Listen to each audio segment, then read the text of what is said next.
Welcome to discussion of the balance of power. Now we are going to discuss patterns of balance of power. Patterns of balance of power. According to Professor Marganto, there are two main patterns of the balance of power. Number one, pattern of direct opposition. Pattern of direct opposition. Number two, pattern of competition. Pattern of competition. Now let us discuss the first one, the pattern of direct opposition. In the pattern of direct opposition, the balance of power results directly from the desire of either nation to see its policies prevail over the policies of others. For example, suppose A tries to increase its power in relation to the B and control its decisions. B in turn may also resist the pressure to increase its power and frustrate. A is imperialistic policy. This balancing of the opposition forces goes on, and this increase in the power of one nation results in proportionate increase in others. This goes on till a nation believes that it has gained superiority over the other. When the weaker yields or war decides the issues. ಶಕ್ತಿ ಸಮತೋಲನದ ಮಾದರಿಗಳು. Professor ಮಾರ್ಗ್ಯಂತೋರವರ ಪ್ರಕಾರ ಶಕ್ತಿ ಸಮತೋಲನದ ಎರಡು ಪ್ರಧಾನ ಮಾದರಿಗಳಿವೆ. ಅವೆಂದರೆ ನೇರ ವಿರೋಧದ ಮಾದರಿಗಳು ಮತ್ತು ಸ್ಪರ್ಧೆಯ ಮಾದರಿಗಳು. ನಾವೀಗ ನೇರ ವಿರೋಧದ ಮಾದರಿಗಳ ಬಗ್ಗೆ ಚರ್ಚೆಯನ್ನು ಮಾಡೋಣ. ನೇರ ವಿರೋಧದ ಮಾದರಿಯಲ್ಲಿ ರಾಷ್ಟ್ರಗಳು ಪರಸ್ಪರ ತಮ್ಮ ನೀತಿಗಳನ್ನು ಬೇರೆ ರಾಷ್ಟ್ರಗಳ ನೀತಿಗಳ ಮೇಲೆ ಹೇರಿದಾಗ ಶಕ್ತಿ ಸಮತೋಲನ ಉಂಟಾಗುತ್ತದೆ.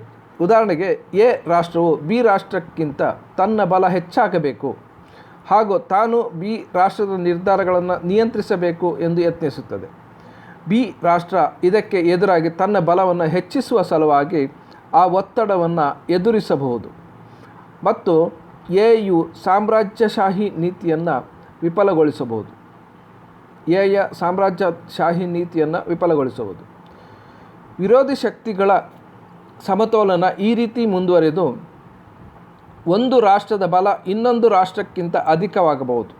ಮತ್ತೊಂದಕ್ಕೆ ತಾನು ಮೇಲುಗೈ ಸಾಧಿಸಿದ್ದೇನೆಂದು ಒಂದು ರಾಷ್ಟ್ರ ತಿಳಿಯುವ ತನಕವೂ ಇದು ಮುಂದುವರಿಯುವುದು. ಆಗ ದುರ್ಬಲ ರಾಷ್ಟ್ರವು ಸೋಲೊಪ್ಪಿಕೊಳ್ಳಬಹುದು ಅಥವಾ ಯುದ್ಧದ ಮೂಲಕ ವಿಷಯ ಇತ್ಯರ್ಥವಾಗಲೂಬಹುದು. ಇದನ್ನು ನಾವು ನೇರ ವಿರೋಧದ ಮಾದರಿಗಳು ಎಂದು ಕರೆಯುತ್ತೇವೆ. Number 2 is pattern of the competition. In the second one pattern, one or other nations tries to establish its domination over the third power and do not allow each other to disturb the status quo. For example, the power of A, which is necessary to dominate C.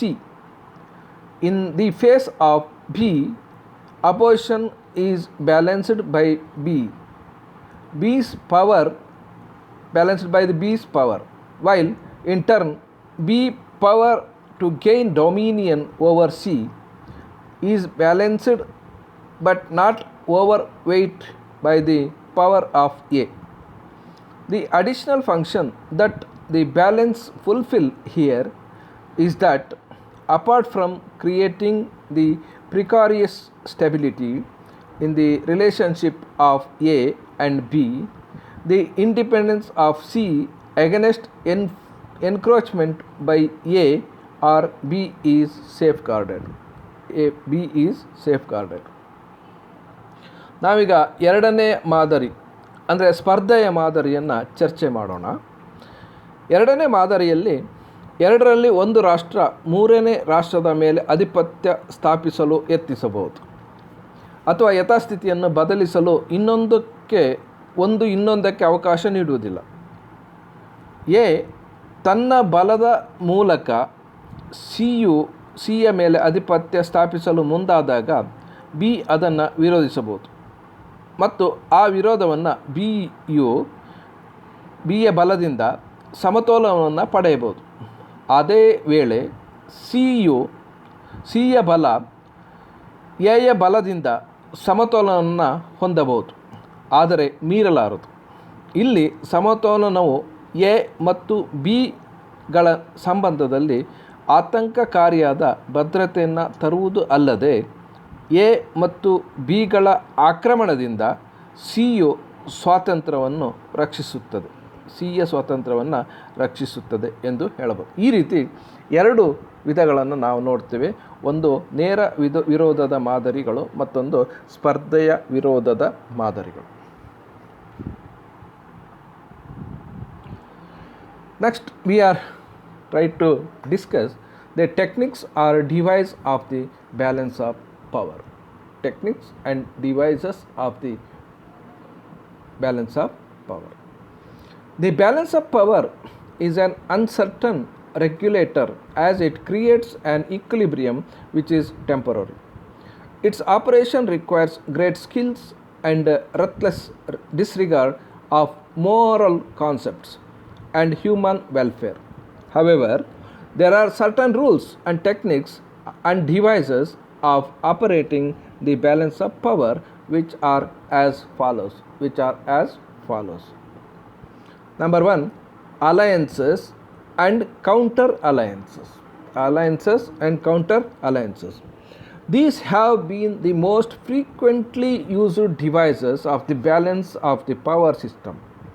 Alliances and counter alliances are the traditional instruments to strengthen one's position vis-a-vis the opponent. When the state cannot defend itself against another big state, it enters into the alliance with another weak or powerful states for achieving its goals. Such as alliances may be of two types. One is offensive and second one is defensive.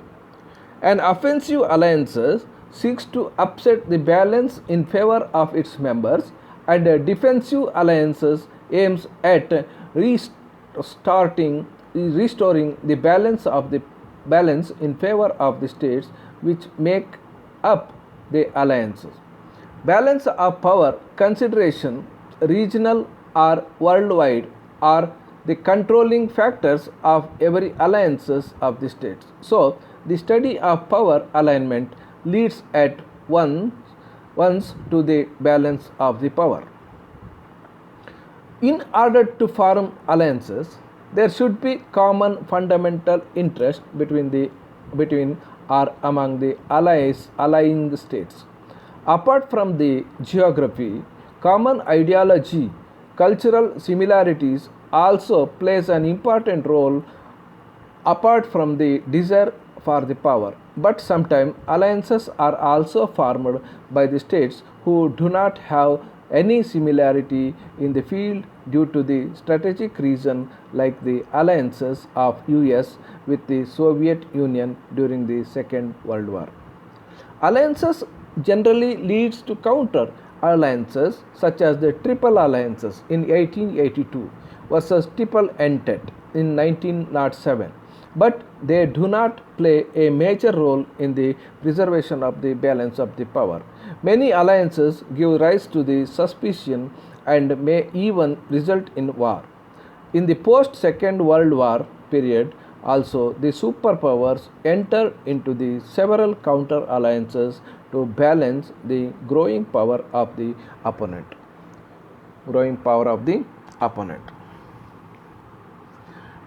Techniques and devices of the balance of power ಅಂದರೆ ಶಕ್ತಿ ಸಮತೋಲನದ ತಂತ್ರಗಳು ಅಥವಾ ಉಪಾಯಗಳು ಎಂದು ನಾವು ಇದನ್ನು ಕರೆಯುತ್ತೇವೆ. ಶಕ್ತಿ ಸಮತೋಲನವು ತಾತ್ಕಾಲಿಕವಾದ ಸಮತೂಕವನ್ನು ತರುವ ಕಾರಣ ಅದನ್ನೊಂದು ಅನಿಶ್ಚಿತ ನಿಯಂತ್ರಕ ಎನ್ನಬಹುದು. ಅದರ ಕಾರ್ಯನಿರ್ವಹಣೆಗೆ ವಿಶೇಷವಾದ ಕೌಶಲ್ಯ ಬೇಕು ಮತ್ತು ನೈತಿಕ ಪರಿಕಲ್ಪನೆ ಹಾಗೂ ಮಾನವ ಕಲ್ಯಾಣದ ಬಗ್ಗೆ ನಿರ್ದಾಕ್ಷಿಣ್ಯವಾದ ಅಲಕ್ಷ್ಯ ಇರಬೇಕಾಗುತ್ತದೆ. ಆದರೆ ಶಕ್ತಿಯ ಸಮತೋಲನದ ಕಾರ್ಯನಿರ್ವಹಣೆಯಲ್ಲಿ ಕೆಲವು ನಿಯಮಗಳು, ತಂತ್ರಗಳು ಮತ್ತು ಉಪಾಯಗಳು ಬಳಕೆಯಾಗುತ್ತದೆ. ಅವುಗಳೆಂದರೆ ಒಂದನೇದಾಗಿ ಮೈತ್ರಿಕೂಟಗಳು ಮತ್ತು ಪ್ರತಿ ಮೈತ್ರಿಕೂಟಗಳು, ಅಲಯನ್ಸಸ್ ಆ್ಯಂಡ್ ಕೌಂಟರ್ ಅಲಯನ್ಸಸ್. ಇವು ಶಕ್ತಿ ಸಮತೋಲನಕ್ಕೆ ಆಗಾಗ ಬಳಕೆಯಾಗುವ ಉಪಾಯಗಳಾಗಿವೆ. ವಿರೋಧಿಗಳ ಸ್ಥಿತಿಗಿಂತ ಒಂದು ರಾಷ್ಟ್ರದ ಸ್ಥಿತಿಯನ್ನು ಬಲಪಡಿಸುವಲ್ಲಿ ಮೈತ್ರಿಕೂಟಗಳು ಮತ್ತು ಪ್ರತಿ ಮೈತ್ರಿಕೂಟಗಳು ಬಳಕೆಯಾಗುವ ಸಾಂಪ್ರದಾಯಿಕ ಉಪಕರಣಗಳಾಗಿವೆ. ಒಂದು ರಾಷ್ಟ್ರಕ್ಕೆ ದೊಡ್ಡ ರಾಷ್ಟ್ರವೊಂದರ ವಿರುದ್ಧ ತನ್ನನ್ನು ರಕ್ಷಿಸಿಕೊಳ್ಳಲು ಅಸಾಧ್ಯವಾದಾಗ ಅದು ತನ್ನ ಗುರಿ ಸಾಧನೆಗಾಗಿ ಇನ್ನೊಂದು ದುರ್ಬಲ ಅಥವಾ ಬಲಿಷ್ಠ ರಾಷ್ಟ್ರದೊಂದಿಗೆ ಮೈತ್ರಿಯನ್ನು ಮಾಡಿಕೊಳ್ಳುತ್ತದೆ. ಅಂತಹ ಮೈತ್ರಿಯಲ್ಲಿ ಎರಡು ವಿಧ: ಆಕ್ರಮಣಕಾರಿ ಮೈತ್ರಿ ಮತ್ತು ರಕ್ಷಣಾತ್ಮಕ ಮೈತ್ರಿ. ಒಂದು ಆಕ್ರಮಣಕಾರಿ ಮೈತ್ರಿಕೂಟವು ತನ್ನ ಸದಸ್ಯರಿಗೆ ಅನುಕೂಲವಾಗುವಂತೆ ಸಮತೋಲನವನ್ನು ಅಡಿಮೇಲು ಮಾಡಿದರೆ, ರಕ್ಷಣಾತ್ಮಕ ಮೈತ್ರಿಕೂಟವು ಸದಸ್ಯ ರಾಷ್ಟ್ರಗಳಿಗೆ ಅನುಕೂಲವಾಗುವಂತೆ ಸಮತೋಲನವನ್ನು ಪುನಃ ಸ್ಥಾಪಿಸುತ್ತದೆ. ಪ್ರಾದೇಶಿಕ ಮತ್ತು ಜಾಗತಿಕ ಮಟ್ಟದ ಶಕ್ತಿಯ ಸಮತೋಲನ ವಿಚಾರಗಳು ರಾಷ್ಟ್ರಗಳ ಪ್ರತಿಯೊಂದು ಮೈತ್ರಿಯನ್ನು ನಿಯಂತ್ರಿಸುವ ಅಂಶಗಳಾಗಿವೆ ಎಂಬುದು ಸರ್ವವಿದಿತ. ಆದ್ದರಿಂದ ಶಕ್ತಿಯ ಮೈತ್ರಿಕೂಟಗಳ ಅಧ್ಯಯನ ನಮ್ಮನ್ನು ಶಕ್ತಿಯ ಸಮತೋಲನದತ್ತ ಕೊಂಡೊಯ್ಯುವುದನ್ನು ನಾವು ಕಾಣುತ್ತೇವೆ. ಮೈತ್ರಿಕೂಟಗಳು ರಚನೆ ಆಗಬೇಕಾಗಿದ್ದರೆ ಮಿತ್ರ ರಾಷ್ಟ್ರಗಳೊಂದಿಗೆ ಅಥವಾ ಅವುಗಳ ನಡುವೆ ಸಮಾನವಾದ ಮೂಲಭೂತ ಹಿತಾಸಕ್ತಿ ಇರಬೇಕಾಗುತ್ತದೆ. ಅದಲ್ಲದೆ ಭೌಗೋಳಿಕ ಸನ್ನಿವೇಶ, ಸಮಾನ ಸಿದ್ಧಾಂತಗಳು, ಸಾಂಸ್ಕೃತಿಕ ಸಮಾನತೆಗಳು ಮಹತ್ವವಾದ ಪಾತ್ರವನ್ನು ವಹಿಸುತ್ತವೆ. ಅಧಿಕಾರದ ಆಸೆ ಕೂಡ ಮೈತ್ರಿಗೆ ಕಾರಣವಾಗಬಹುದು. ಆದರೆ ಕೆಲವೊಮ್ಮೆ ಯಾವುದೇ ಕ್ಷೇತ್ರದಲ್ಲಿ ಯಾವುದೇ ಹೋಲಿಕೆ ಇಲ್ಲದಿದ್ದಾಗಲೂ ಕಾರ್ಯತಂತ್ರಗಳ ಕಾರಣಗಳಿಗಾಗಿ ರಾಷ್ಟ್ರಗಳು ಮೈತ್ರಿಗಳನ್ನು ಮಾಡಿಕೊಳ್ಳುತ್ತವೆ. ಉದಾಹರಣೆಗೆ, ಎರಡನೇ ಮಹಾಯುದ್ಧದ ವೇಳೆ ಅಮೆರಿಕ ಮತ್ತು ಸೋವಿಯತ್ ರಷ್ಯಾಗಳು ಮಾಡಿಕೊಂಡಂತಹ ಮೈತ್ರಿಕೂಟವನ್ನು ನಾವು ನೆನಪಿಸಬಹುದು. ಸಾಮಾನ್ಯವಾಗಿ ಮೈತ್ರಿಕೂಟಗಳಿಗೆ ಎದುರಾಗಿ ಪ್ರತಿ ಮೈತ್ರಿಕೂಟಗಳು ರಚನೆಯಾಗುತ್ತದೆ. ಉದಾಹರಣೆಗೆ, ತ್ರಿವಳಿ ಮೈತ್ರಿಕೂಟ 1822ರಲ್ಲಿ ಉಂಟಾದಂತಹ 1822ರಲ್ಲಿ ಉಂಟಾದಂತಹ ಇದನ್ನು ಟ್ರಿಪಲ್ ಎಂಟ್ ಅಲಯನ್ಸ್ ಎಂದು ಕರೆಯುತ್ತಾರೆ. ರಚನೆಯಾದ ಮೈತ್ರಿಕೂಟ ತ್ರಿವಳಿ ಮೈತ್ರಿಕೂಟ. ಅದಕ್ಕೆ ವಿರುದ್ಧವಾಗಿ ರಚನೆಯಾದ ತ್ರಿವಳಿ ಮಿತ್ರ ರಾಜ್ಯಕೂಟ ಅಂದರೆ ಟ್ರಿಪಲ್ ಎಂಟೆಂಟ್, ಇದು 1907ರಲ್ಲಿ.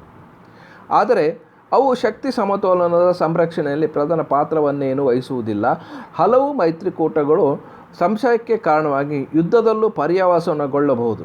ಎರಡನೇ ಮಹಾಯುದ್ಧದ ನಂತರದ ಅವಧಿಯಲ್ಲಿ ವಿರೋಧಿ ಬಣದ ಬಲ ವೃದ್ಧಿಯಾದಾಗ ಶಕ್ತಿಯ ಸಮತೋಲನ ತರುವ ಬಗ್ಗೆ ಬಲಿಷ್ಠ ರಾಷ್ಟ್ರಗಳು ಹಲವು ಪ್ರತಿ ಮೈತ್ರಿಕೂಟಗಳನ್ನು ರಚಿಸಿಕೊಂಡವು ಎಂಬುದನ್ನು ನಾವು ಕಾಣಬಹುದು. ಈ ರೀತಿ ಇದನ್ನು ನಾವು techniques of balance of power ಎಂದು ಕರೆಯುತ್ತೇವೆ. ಎರಡನೇದಾಗಿ compensation. Second one is compensation. Usually the questions of the compensation and partition is raised at the conclusion of war. In the 18th and 19th centuries, it was common method maintaining the balance of power. While making redistribution of the territory, care is taken to see that redistribution does not unduly strengthen one power at the expense of the other. So, balance of power is maintained in the Congress of Vienna in 1850, followed by the principles of the territorial compensation have frequently been made by the strong power at the expense of the weaker one, and almost invariably by the victor nations at the end of the war. This technique of the compensation and partition could not be adopted in the Treaty of Versailles because President Wilson was not convinced the concept of the balance of power. Yet it has incorporated in the treaty in the indirect manner. The mandate system followed by the League of Nations created the Treaty of Versailles was a modified from of the technique.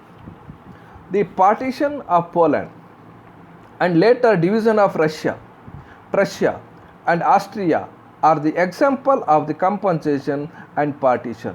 After the World War II, Vietnam, Korea, Germany were partitioned for the similar reasons. For the similar reason. ಎರಡನೇ ಒಂದು ತಂತ್ರ ಎಂದರೆ ಪರಿಹಾರಗಳು, ಅಂದರೆ compensation. ಸಾಮಾನ್ಯವಾಗಿ ಯುದ್ಧ ಮುಕ್ತಾಯವಾಗುವಾಗ ಪರಿಹಾರ ಮತ್ತು ವಿಭಜನೆಯ ಪ್ರಶ್ನೆ ತಲೆದೋರುತ್ತದೆ. 18 ಮತ್ತು 19ನೇ ಶತಮಾನದಲ್ಲಿ ಶಕ್ತಿಯ ಸಮತೋಲನವನ್ನು ಕಾಪಾಡಲು ಅದು ಸಾಮಾನ್ಯ ವಿಧಾನವಾಗಿತ್ತು. ಭೂಪ್ರದೇಶದ ಹಂಚಿಕೆ ಮಾಡುವಾಗ ಮರು ಹಂಚಿಕೆಯ ಫಲವಾಗಿ ಒಂದು ರಾಷ್ಟ್ರ ಮತ್ತೊಂದು ರಾಷ್ಟ್ರವನ್ನು ಅನಗತ್ಯವಾಗಿ ಬಲಿಷ್ಠಗೊಳಿಸಿದಂತೆ ಎಚ್ಚರ ವಹಿಸಲಾಗುತ್ತದೆ. ಶಕ್ತಿಯ ಸಮತೋಲನಕ್ಕೆ ಇದು ಅಗತ್ಯ. 1815ರಲ್ಲಿ ಆದಂತಹ ವಿಯೆನ್ನಾ ಕಾಂಗ್ರೆಸ್ ಈ ತತ್ವವನ್ನು ಅನುಸರಿಸಿತು. ಬಲಿಷ್ಠ ರಾಷ್ಟ್ರಗಳು ದುರ್ಬಲ ರಾಷ್ಟ್ರಗಳಿಂದ ಪರಿಹಾರದ ರೂಪದಲ್ಲಿ ಭೂಪ್ರದೇಶವನ್ನು ಪಡೆಯುವುದು ಸಾಮಾನ್ಯವಾಗಿತ್ತು. ಗೆದ್ದ ರಾಷ್ಟ್ರಗಳು ಸೋತವುಗಳಿಂದ ಕೂಡ ಅಂತಹ ಪರಿಹಾರ ಪಡೆಯುವುದು ಅನಿವಾರ್ಯ ಎಂಬುದಾಗಿತ್ತು. ಪರಿಹಾರ ಮತ್ತು ವಿಭಜನೆಯ ಈ ತಂತ್ರವನ್ನು ವರ್ಸೈಲ್ಸ್ ಒಪ್ಪಂದ ಅಂದರೆ ಟ್ರೀಟಿ ಆಫ್ ವರ್ಸೈಲ್ಸ್ನಲ್ಲಿ ಅನುಷ್ಠಾನಗೊಳಿಸಲು ಸಾಧ್ಯವಾಗಲಿಲ್ಲ. ಏಕೆಂದರೆ ಅಮೆರಿಕ ಅಧ್ಯಕ್ಷ ವಿಲ್ಸನ್ ಅವರಿಗೆ ಶಕ್ತಿ ಸಮತೋಲನದ ಪರಿಕಲ್ಪನೆ ಮನವರಿಕೆಯಾಗಿರಲಿಲ್ಲ. ಆದರೂ ಅದನ್ನು ಪರೋಕ್ಷವಾಗಿ ಒಪ್ಪಂದದಲ್ಲಿ ಅಳವಡಿಸಲು ವರ್ಸೈಲ್ಸ್ ಒಪ್ಪಂದವನ್ನು ತಯಾರಿಸಿ ಲೀಗ್ ಆಫ್ ನೇಷನ್ ಅನುಸರಿಸಿದ ಆದೇಶ ವ್ಯವಸ್ಥೆ ಅಂದರೆ ಮ್ಯಾಂಡೇಟ್ ಸಿಸ್ಟಮ್ ಈ ತಂತ್ರದ ಸುಧಾರಿತ ರೂಪವಾಗಿದೆ. ಪೋಲೆಂಡ್ನ ವಿಭಜನೆ ಹಾಗೂ ಮುಂದೆ ರಷ್ಯಾ ಮತ್ತು ಪ್ರಷ್ಯಾ ಹಾಗೂ ಆಸ್ಟ್ರಿಯಾಗಳ ವಿಭಜನೆಯ ಪರಿಹಾರ ಮತ್ತು ವಿಭಜನೆಯ ಉದಾಹರಣೆಗಳಾಗಿವೆ. ಅಂತಹ ಮಹಾಯುದ್ಧದ ಬಳಿಕ ವಿಯೆಟ್ನಾಂ, ಕೊರಿಯಾ, ಜರ್ಮನಿಗಳನ್ನು ಅಂಥದೇ ಕಾರಣಗಳಿಗಾಗಿ ವಿಭಜಿಸಲಾಯಿತು ಎಂಬುದು ಬಹಳ ಪ್ರಮುಖವಾದಂತಹ ಅಂಶ. Next, third one, armament and disarmament. Every nation strives for the power to maintain, re-establish the balance of power through the use of armaments. These techniques of increasing the power position in an old one and become prominent after 1870. All major powers today place a great emphasis on the military preparedness and defense. However, this emphasis may lead to an armament races of every state is inspired to increase its arms and relations with its neighbor states or enemy states. Neighbor states and enemy states. In theory, it is pointed out that more stable balance of power could be created by ending the armament race through the disarmament. Various kinds of the disarmament has been proposed from time to time, quantitative and qualitative disarmament, but the result of these efforts have been disappointing. The arms race of US and former USSR in the post-war period is recent example of the kind. ಶಸ್ತ್ರಾಸ್ತ್ರ ಮತ್ತು ನಿಶಸ್ತ್ರೀಕರಣ. ಶಸ್ತ್ರಾಸ್ತ್ರಗಳ ಬಳಕೆಯ ಮೂಲಕ ಶಕ್ತಿ ಸಮತೋಲನ ಉಳಿಸಲು ಮತ್ತು ಅದರ ಮರುಸ್ಥಾಪನೆಗೆ ಬೇಕಾದ ಬಲಕ್ಕಾಗಿ ಪ್ರತಿಯೊಂದು ರಾಷ್ಟ್ರವು ಪ್ರಯತ್ನಿಸುತ್ತದೆ. ಬಲದ ಸ್ಥಿತಿಯನ್ನು ಉತ್ತಮಪಡಿಸುವ ಈ ತಂತ್ರ ಹಳೆಯದಾಗಿದ್ದು 1870ರ ಬಳಿಕ ಪ್ರಧಾನ ಪಾತ್ರ ವಹಿಸಲು ಆರಂಭಿಸಿತು. ಎಲ್ಲ ಬೃಹತ್ ರಾಷ್ಟ್ರಗಳು ಇಂದು ರಕ್ಷಣೆಗೆ ಸೇನೆಯನ್ನು ಸಜ್ಜುಗೊಳಿಸಿ ಇಡುವುದಕ್ಕೆ ಹೆಚ್ಚಿನ ವಿಶೇಷ ಒತ್ತನ್ನು ನೀಡುತ್ತಿವೆ. ಆದರೆ ಇದರಿಂದಾಗಿ ಪ್ರತಿಯೊಂದು ರಾಷ್ಟ್ರ ತನ್ನ ನೆರೆ ಅಥವಾ ಶತ್ರು ರಾಷ್ಟ್ರಗಳಿಂದ ಹೆಚ್ಚು ಶಸ್ತ್ರಾಸ್ತ್ರ ಸಂಗ್ರಹಿಸಿ ಇಡಲು ಪ್ರಯತ್ನಿಸುತ್ತದೆ. ಅದು ಶಸ್ತ್ರಾಸ್ತ್ರ ಪೈಪೋಟಿಯಲ್ಲೇ ಪರ್ಯವಸಾನಗೊಳ್ಳುತ್ತದೆ. ನಿಶಸ್ತ್ರೀಕರಣದ ಮೂಲಕ ಶಸ್ತ್ರಾಸ್ತ್ರ ಪೈಪೋಟಿಯನ್ನು ಕೊನೆಗೊಳಿಸಿದಾಗ ಹೆಚ್ಚು ಸುಭದ್ರವಾದ ಶಕ್ತಿಯ ಸಮತೋಲನ ಸಾಧ್ಯವಾಗುತ್ತದೆ ಎಂದು ಸಿದ್ಧಾಂತ ಹೇಳುತ್ತದೆ. ಗುಣಾತ್ಮಕ ನಿಶಸ್ತ್ರೀಕರಣ, ಪರಿಮಾಣಾತ್ಮಕ ನಿಶಸ್ತ್ರೀಕರಣ ಮುಂತಾಗಿ ಕಾಲದಿಂದ ಕಾಲಕ್ಕೆ ಬಗೆಯ ನಿಶಸ್ತ್ರೀಕರಣ ಪ್ರಸ್ತಾಪಗಳು ಮುಂದೆ ಬಂದಿವೆ. ಆದರೆ ಈ ಎಲ್ಲ ಪ್ರಯತ್ನಗಳ ಫಲಿತಾಂಶ ನಿರಾಶಾದಾಯಕವಾಗಿತ್ತು.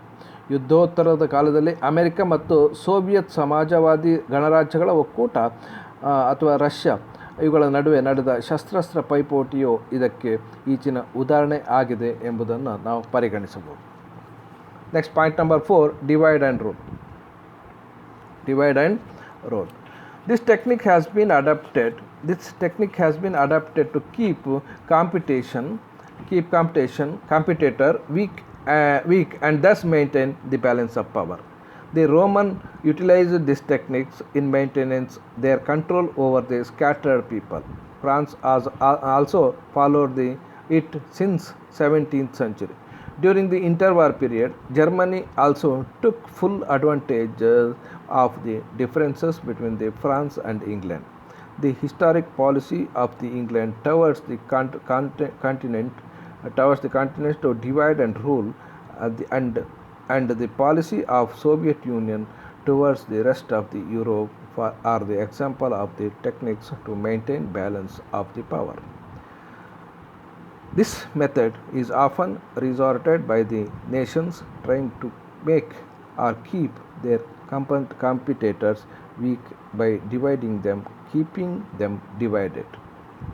The Soviet Union from 20s to end of the Cold War opposed the closer political integration of the Europe on the assumption that the unified Western Bloc might threaten the nation's security.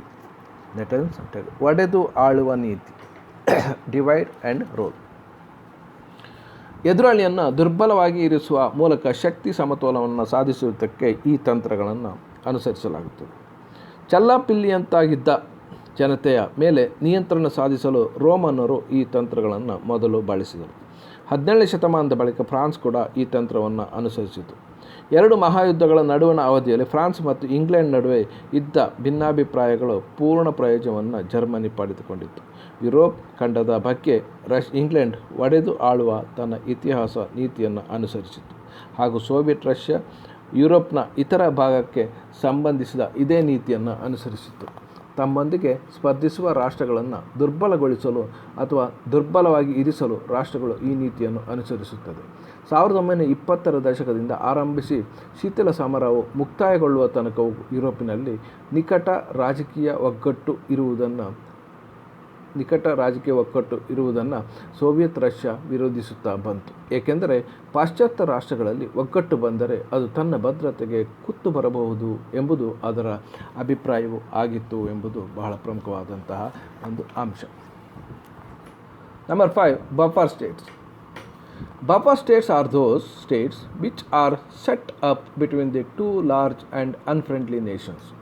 These states keeps large and unfriendly nations apart in order to minimize the chances of conflict between them. Generally, the buffer states are weak states but enjoy strategic importance for the major powers. For instance, Poland was a buffer state between the Russia and Germany. Belgium and Holland were also buffer states between the France and Germany prior to the World War I. Buffer states have the effect on cushioning between great rival states. Buffer states may be neutralized states, satellite states, or dependent territories. Afghanistan for a long period acted as a buffer state between the Imperial Russia and British India. During the interwar period, the French created an effective buffer state between France and Germany. The balance of power becomes precarious in the bipolar world without buffer zone and neutral zones. One of the important buffer zone in the world is that which separated the Soviet Union from the major non-communist powers. This zone consisted of weak states, vast distances, and formidable geographical barriers.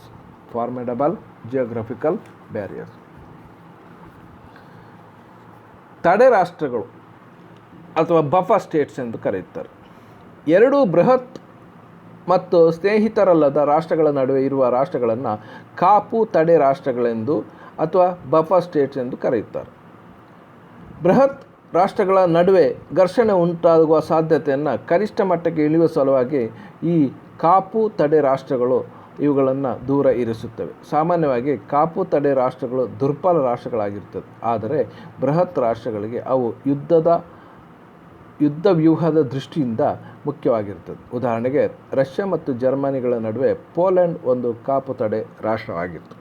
ಮೊದಲನೇ ಮಹಾಯುದ್ಧಕ್ಕೆ ಮುನ್ನ Belgium ಮತ್ತು ಹಾಲೆಂಡ್ಗಳು France ಮತ್ತು Germany ನಡುವ ಕಾಪುತಡೆ ರಾಷ್ಟ್ರಗಳಾಗಿದ್ದವು. ಕಾಪುತಡೆ ರಾಷ್ಟ್ರಗಳು ದೊಡ್ಡ ವಿರೋಧಿ ರಾಷ್ಟ್ರಗಳ ನಡುವೆ ಆಘಾತ ಕಡಿಮೆ ಮಾಡುವ ಕೆಲಸವನ್ನು ಮಾಡುತ್ತದೆ. ಕಾಪುತಡೆ ರಾಷ್ಟ್ರಗಳು ರಾಷ್ಟ್ರದ ನಿರ್ಲಿಪ್ತ ರಾಷ್ಟ್ರವಿರಬಹುದು ಅಥವಾ ನಿರ್ಲಿಪ್ತಗೊಳಿಸಲಾರದ ರಾಷ್ಟ್ರವಿರಬಹುದು, ಉಪಗ್ರಹ ರಾಷ್ಟ್ರಗಳು ಇರಬಹುದು ಅಥವಾ ಅವಲಂಬಿ ರಾಷ್ಟ್ರಗಳು ಇರಬಹುದು. ಅಫ್ಘಾನಿಸ್ತಾನ ಸುದೀರ್ಘ ಕಾಲ ರಾಜಪ್ರಭುತ್ವದ ರಷ್ಯಾ ಮತ್ತು ಬ್ರಿಟನ್ ಇಂಡಿಯಾ ನಡುವೆ ಕಾಪುತಡೆ ರಾಷ್ಟ್ರವಾಗಿತ್ತು. ಎರಡೂ ಮಹಾಯುದ್ಧಗಳ ನಡುವಣ ಅವಧಿಯಲ್ಲಿ ಫ್ರಾನ್ಸ್ ಮತ್ತು ಜರ್ಮನಿಗಳ ನಡುವೆ ಪರಿಣಾಮಕಾರಿಯಾಗಿ ಕಾಪುತಡೆ ರಾಷ್ಟ್ರವೊಂದನ್ನು ಫ್ರಾನ್ಸ್ ರಚಿಸಿತು. ಎರಡು ಧ್ರುವಗಳು ಜಗತ್ತಿನಲ್ಲಿ ಕಾಪುತಡೆ ವಲಯ ಮತ್ತು ನಿರ್ಲಿಪ್ತ ಪ್ರದೇಶವಿಲ್ಲದಿದ್ದರೆ ಶಕ್ತಿಯ ಸಮತೋಲನ ಅಪಾಯಕ್ಕೆ ಸಿಲುಕುತ್ತದೆ.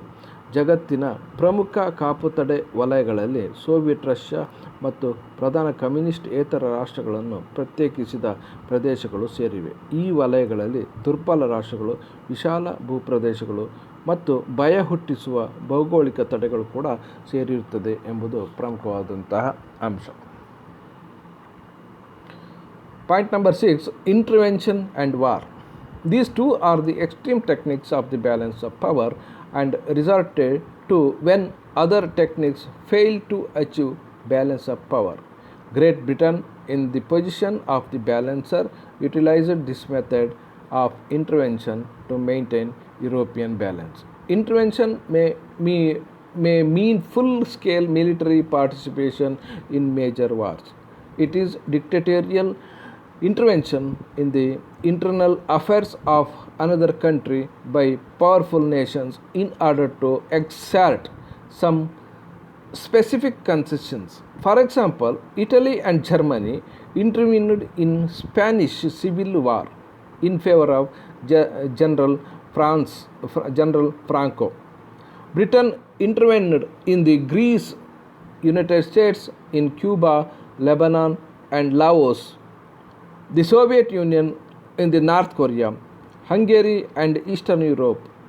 The ultimate form of intervention is the war.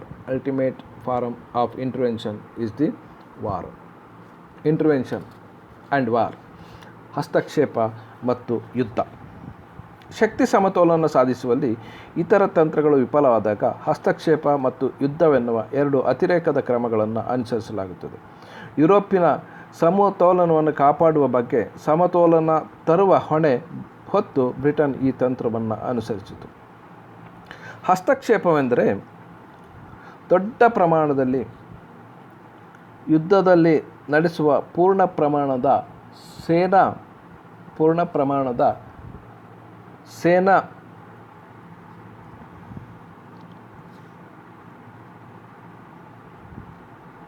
ದೊಡ್ಡ ಪ್ರಮಾಣದ ಸೇನಾ ಭಾಗವಹಿಸುವಿಕೆಯಾಗಿದೆ. ಇದು ಇನ್ನೊಂದು ರಾಷ್ಟ್ರದ ಆಂತರಿಕ ವ್ಯವಹಾರಗಳಲ್ಲಿ ಬಲಿಷ್ಠ ರಾಷ್ಟ್ರವೊಂದು ನಡೆಸುವ ಸರ್ವಾಧಿಕಾರಿ ಧೋರಣೆಯ ಹಸ್ತಕ್ಷೇಪವಾಗಿದ್ದು ತನ್ನ ರಾಷ್ಟ್ರಕ್ಕೆ ಅನುಕೂಲ ಕಲ್ಪಿಸುವ ಉದ್ದೇಶ ಕೂಡ ಇದರಲ್ಲಿ ಇರುತ್ತದೆ. ಉದಾಹರಣೆಗೆ, ಸ್ಪೇನ್ನ ನಾಗರಿಕ ಯುದ್ಧದಲ್ಲಿ ಫ್ರಾಂಕೋ ಪರವಾಗಿ ಇಟಲಿ ಮತ್ತು ಜರ್ಮನಿಗಳು ಹಸ್ತಕ್ಷೇಪ ನಡೆಸಿದವು.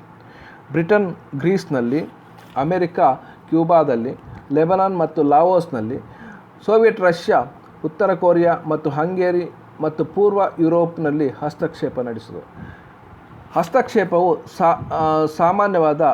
ಸಾಮಾನ್ಯವಾಗಿ ಈ ಹಸ್ತಕ್ಷೇಪವು ಯುದ್ಧದಲ್ಲಿ ಪರ್ಯಾವಸಾನಗೊಳ್ಳುವುದನ್ನು ನಾವು ಕಾಣುತ್ತೇವೆ.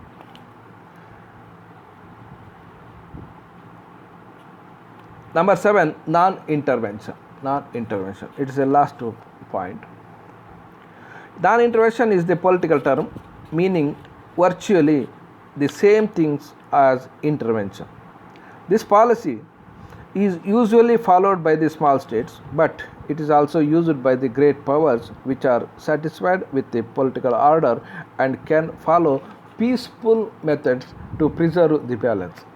France and Britain also followed the policy of non-intervention in the Spanish Civil War. In 1936 to 1939, non-intervention also suggested neutrality. This neutrality is often used localized war or protect the rights of the neutrals in the time of war. It also helps small powers to protect themselves or survive in the world dominated by the great powers. Many nations of Asia and Africa adopted the principles of non-alignment, which is a pattern of neutrality to the balance of the two great power blocks. ಹಸ್ತಕ್ಷೇಪ ನಡೆಸದಿರುವುದು, ನಾನ್ intervention. ಹಸ್ತಕ್ಷೇಪ ಇಲ್ಲದಿರುವುದು ಎನ್ನುವ ರಾಜಕೀಯ ಪದದ ನಿಜವಾದ ಅರ್ಥವೇ ಹಸ್ತಕ್ಷೇಪವೇ ಆಗಿರುತ್ತದೆ. ಈಗ ಇರುವ ರಾಜಕೀಯ ವ್ಯವಸ್ಥೆ ಬಗ್ಗೆ ತೃಪ್ತಿ ಹೊಂದಿ ಸಮತೋಲನವನ್ನು ಕಾಯ್ದುಕೊಳ್ಳಲು ಶಾಂತಿಯುತ ವಿಧಾನವನ್ನು ಅನುಸರಿಸಬಹುದಾದ ಬೃಹತ್ ರಾಷ್ಟ್ರಗಳು ಕೂಡ ಈ ಕ್ರಮವನ್ನು ಅನುಸರಿಸುತ್ತದೆ. ಸ್ಪೇನ್ನ ನಾಗರಿಕ ಯುದ್ಧ 1936ರಿಂದ 1939ರಲ್ಲಿ ಫ್ರಾನ್ಸ್ ಮತ್ತು ಬ್ರಿಟನ್ಗಳು ಈ ನೀತಿಯನ್ನು ಅನುಸರಿಸಿದವು. ಹಸ್ತಕ್ಷೇಪ ರಹಿತವೆಂದರೆ ನಿರ್ಲಿಪ್ತತೆ ಕೂಡ ಆಗುತ್ತದೆ. ಯುದ್ಧಗಳು ಕೇವಲ ಸ್ಥಳೀಯವಾಗಿ ಉಳಿಯುವಂತೆ ನೋಡಿಕೊಳ್ಳಲು ಅಥವಾ ಯುದ್ಧದ ಸಮಯದಲ್ಲಿ ನಿರ್ಲಿಪ್ತರಾದವರ ಹಕ್ಕುಗಳ ರಕ್ಷಣೆಗೆ ನಿರ್ಲಿಪ್ತತೆಯನ್ನು ಆಗಾಗ ಬಳಸಲಾಗುತ್ತದೆ.